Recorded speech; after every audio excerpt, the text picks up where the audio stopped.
உங்க எல்லாருக்கும் எவ்வளவு சிரமத்தை கொடுத்துருச்சு. விஜய் எல்லாத்தையும் சொன்னாமா. பாரு, உன்னால நிக்க கூட முடியல. உட்காரு மகா. இப்படி உட்கார்.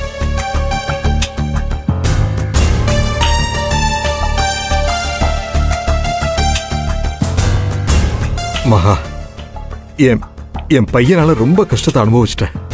அதுக்காக உங்ககிட்ட மன்னிப்பு கேட்டுக்கிறேம்மா. சார், என்ன சார் நீங்க? என்ன விடுங்க சார். நீங்க சரியாகி வந்துட்டீங்கல்ல, அதுவே எங்களுக்கெல்லாம் பெரிய ஆறுதல். நீங்க முழுசா சரியாயிட்டு வாங்க சார். என்ன பண்ணணும்னு சொல்லுங்க. ஏதாவது பண்ணி நம்ம கம்பெனியை திறந்துடலாம். சிங்கப்பூர் ஆர்டருக்கான வேலையை நம்ம மறுபடியும் ஆரம்பிக்கலாம். மகா, அப்பா பார்க்கணும்னு சொன்னார். அதுக்காக மட்டும்தான் உங்களை இங்கே கூட்டிட்டு வந்தேன்.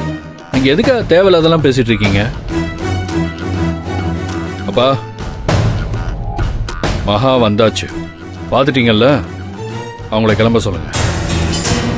இருப்பா, நான் மகா கிட்ட நிறைய பேசணும்.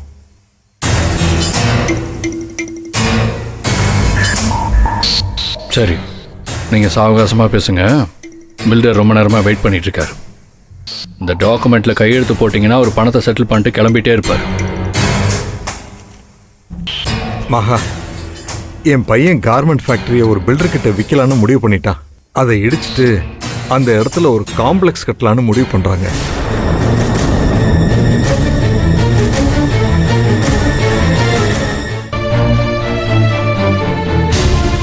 நான் 4 மிஷினை வச்சு ஆரம்பிச்ச கம்பெனி. அந்த கம்பெனியை இவ்வளவு தூரம் வளர்த்து கொண்டு வந்திருக்கேன்னா அந்த கம்பெனி எவ்வளவு முக்கியம்னு உனக்கு புரியுமா?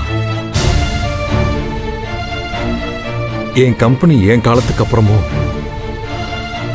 நிலைச்சிருக்கணும்னு ஆசைப்படுறேம்மா. ஆனா என் பையன் மிஷின்லாம் ஸ்கிராப் பண்ணிட்டு அந்த பில்டிங்கை இடிச்சு கட்டலான்னு முடிவு பண்ணிட்டாமா.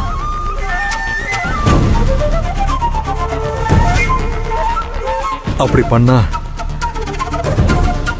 என்ன உசுரோட சமாதி கட்டுறதுக்கு சமமா. இது அவனுக்கு புரிய மாட்டேங்குதுமா.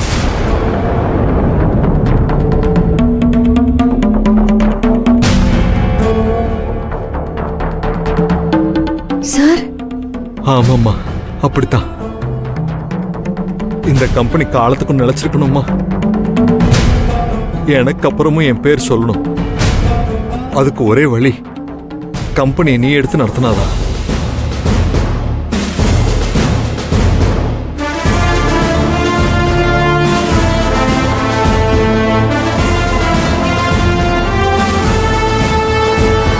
வா, என்ன பேசிட்டு இருக்கீங்க?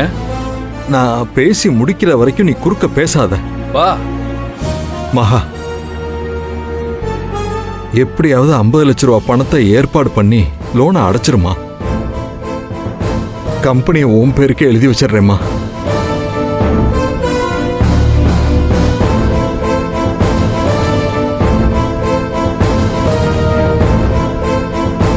வா, this is too much. உன்னை பேசக்கூடாதுன்னு சொல்லியிருக்கேன். நான் ஒன்றும் செத்து போயிடலையே. அதுக்குள்ள ரகு அனுப்பிச்சு கம்பெனிக்கு பூட்டு போட சொல்லியிருக்கேன். என்ன கேட்காமலேயே கம்பெனியை விற்கிறதுக்கு ரேட்டு பேசி ஆளை கூட்டிட்டு வந்திருக்கேன். சரி, அப்ப எதுக்காக கேஸை வாபஸ் வாங்கிட்டு மகாவை கூட்டிட்டு வா, நான் கையெழுத்து போடுறேன்னு சொன்னீங்க? இப்ப எதுக்காக மாத்தி பேசுறீங்க? மகாவை யாருன்னு நினைச்ச? சின்னதா ஆரம்பிச்ச கம்பெனி இன்னைக்கு இந்த அளவுக்கு வளர்ந்துருக்குன்னா மகாவோட உழைப்பும் தொழில் பக்தியும் தாண்டா காரணம்.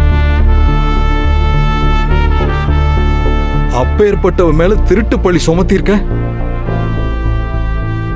உன்னை என் மகன்னு சொல்லிக்கிறதுக்கே வெக்கமா இருக்குடா. நீ பொய் கேஸ் கொடுப்ப, உன்னை ஏன் வழிக்கு கொண்டு வரணும்னு தான் நான் மாத்தி பேசினேன். நான் உன் அப்பன்டா, எனக்கே பாடம் நடத்துறியா? மகா சார், என் கம்பெனி என்னைக்கும் நிலைச்சு நிக்கணும்னா அது உன் பேர்ல இருந்தா மட்டும்தாமா நடக்கும். நான் சொன்ன மாதிரி நீ போய் பணத்தை ரெடி பண்ணுமா. கம்பெனியை உன் பேர்ல நான் எழுதி வச்சிடுறேன்.